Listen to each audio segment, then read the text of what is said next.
Dalam rapat paripurna DPRD Sumsel yang mendengarkan pandangan fraksi terhadap 5 raperda baru pada Kamis 10 Maret 2016, semua fraksi DPRD Provinsi Sumatera Selatan memberikan pandangan dan masukan dengan 5 rencana peraturan daerah kepada Gubernur Sumsel Alex Nurdin.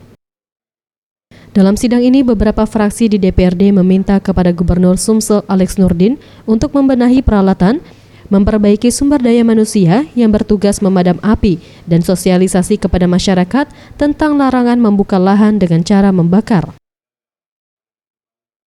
Pada rapat ini juga, fraksi Gerindra melalui juru bicaranya, Ismail Jubir, memberikan saran kepada Pemprov Sumsel untuk menutup tempat lokalisasi di Palembang secara menyeluruh.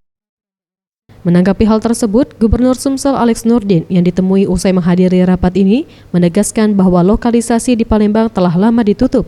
Terkait laporan yang diterima DPRD Sumsel, maka akan memperketat pengawasan lokalisasi tersebut. Masih. Nah, dijinggoin dulu itu. Jadi pertama memang itu kan kalau ditutup sejak berapa 3 tahun yang lalu kita duluan sebelum Kalijodo sebelum apa yang di Surabaya itu Doli kita lah duluan. Nah, cuman barangkali pengawasannya kurang. Farel Dwi Satria, Sriwijaya TV.